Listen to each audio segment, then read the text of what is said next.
On May 13th, 2021, I left my driveway in Provo, Utah with a goal to walk from the westernmost point of the continental United States to its easternmost point, and spent the next 18 months fulfilling that goal, finally arriving at the West Quoddy Head Lighthouse in Lubec, Maine on November 13th, 2022, having walked 8,613 miles in a meandering path from Utah to Washington, to Montana, to Texas, to Florida, and finally to Maine. The idea was to walk not the shortest possible distance from the west coast to the east coast, but rather the longest possible longitudinal distance, hence as far west as you can go to as far east as you can go.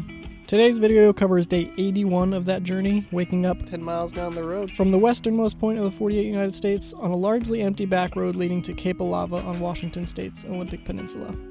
Day 81.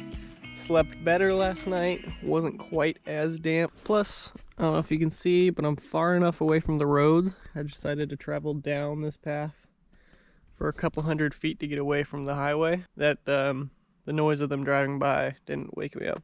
Today's the day. Make it to the Cape. I should be there in 3.5, 4 hours maybe. Cape bound. Many of the 497 days I spent walking started off very similarly. Waking up on a random bit of country, remembering where I was and what I was doing, and packing up the tent and cart I used to transport all the supplies I needed. Today was not very much different, but soon I was on the road again. I'm sure you won't be able to see it on camera, but I'm walking through a cloud. I can tell there's little micro droplets everywhere. And eventually they accumulate enough to just make you feel like they're just getting uniformly tiny bit wet everywhere. One of the most interesting things about traveling on foot is the things you notice that you wouldn't if you were moving any faster. Today I found what looked like almost looks like a fish hatchery, maybe. I have genuinely no clue what I'm talking about. For me, the appeal is the simple unknown nature of it. I'm made, I guess you could call it, uneasy by routines. They make me feel as if I'm getting too complacent, not having to try, not having to figure things out. And I feel like time can just slip by without me really noticing it. Sometimes it feels almost like a sense of existential waste, maybe. It feels like, why am I spending time doing something I already understand, when there is enough out there in the world to learn about that even if I absolutely killed myself trying to learn it all at a breakneck speed, I would never even come close to doing something that could be called scratching the surface. I'm not saying this is logical or needed for everybody.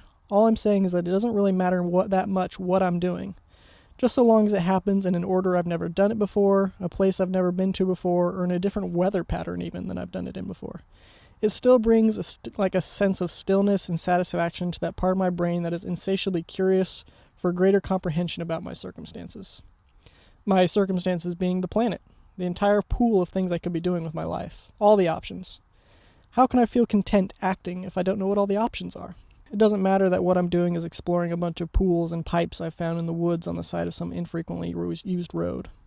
What matters to my brain, for whatever reason, is that it's a part of the menu I've never eaten off of before.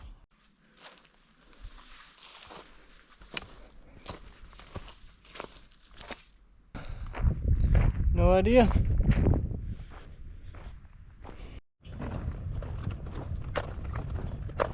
Now, this is just me, but I think it's possible there's a large misunderstanding about where happiness comes from. I think people have been unhappy born into lives of luxury if they happen to value freedom, and their life, while opulent, is restrictive and predefined. On the other hand, I think people have been born to more meager circumstances, or on rare instances even dire circumstances, and have thrived there because how they came wired was a perfect fit for someone whose life obligated them to be scrappy and creative.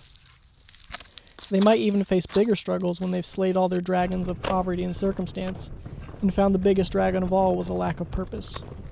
All this to say, I don't think happiness comes from our circumstances so much, but rather how well those circumstances fit our values, which is great news because we all have the ability, to some degree, to change our circumstance, meaning we all have the ability to act and increase our levels of happiness, which is exactly what I was after.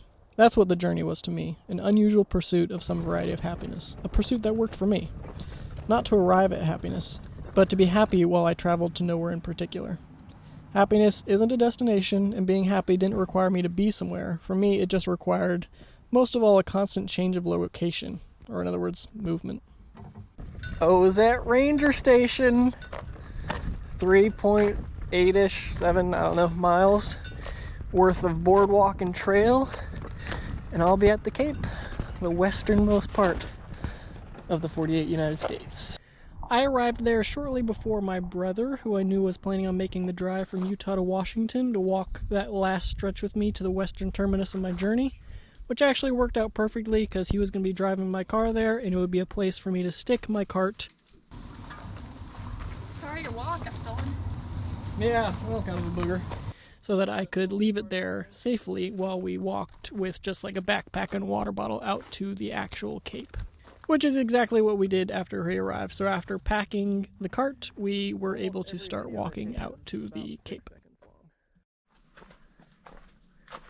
Oh, it's the largest spruce tree.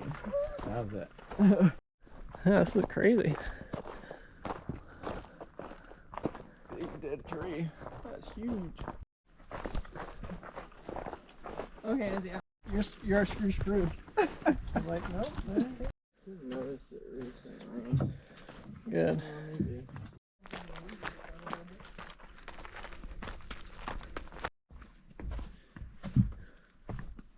When you cut them all together, you one scenery, boom, different, boom, different, boom.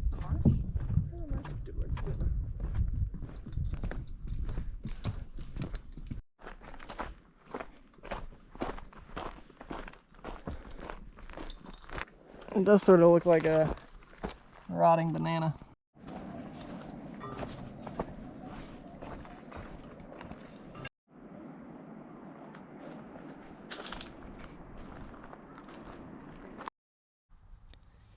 Part of me thinks there is an optimal balance between examining our life to make sure we're making progress down the path we'd like to, and the actual making of that progress.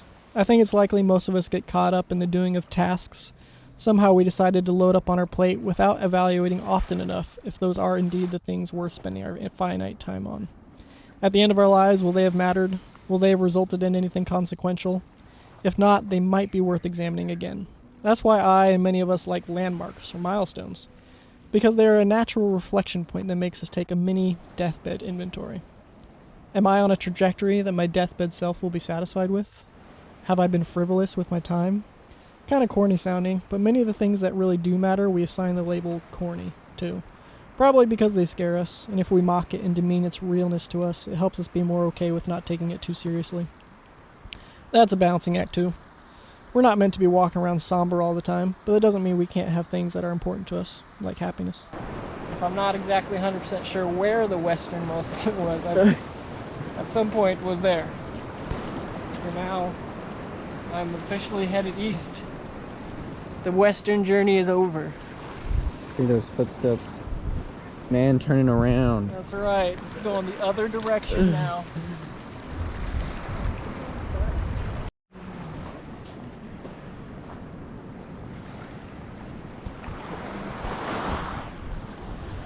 Something tells me that ranger station's not in use anymore. Although if you're the ranger stationed at that station, that is quite the view to wake up to every morning. I love old things, because at some point someone made the decision that it was worth investing effort into. And as humans, we actively seek to maximize the return of the effort we expend, because it is by nature strenuous. Now the fascinating part about anything abandoned is that despite the effort already having been done, it seems that it is not worth using by anyone who sees it, or has the ability to use it. The ranger station has fallen on hard times.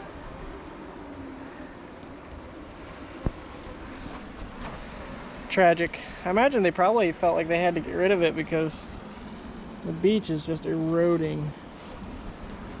Maybe when they built it, it was a little farther back and then it's just sort of collapsed on top of them. Now it looks like people just chuck trashing it. After 1,443 miles and 81 days walking towards the setting sun, and reaching the westernmost point of the continental United States, the official cross-country portion of the journey could begin. After all, the easiest way to describe my idea to someone who didn't have a lot of time to hear it is to say a walk from the westernmost point of the country to its easternmost point. I just had to walk about 1,500 miles to get to the starting line. Make sure to stay tuned for the next video covering day 82, where I walk back out the lonely 20-mile road to a town and discover its hazards. Wow. Watch your step. Meet the mayor of Edward and Bella. This is a part-time job for me, and then my other job is I'm the mayor of the city of Fort, so I do that as it keeps me busy. You are? Yeah. Really? That's awesome. Let my brother have a turn pushing the cart during one of the, probably like one of the top 10 prettiest days / locations. And finally, make camp next to a prison. All in your average day. Thanks for watching. Please subscribe, like, comment, all that kind of stuff. They do help my videos do better because they let YouTube know that people enjoy watching them. And that makes it a little bit easier for me to make them.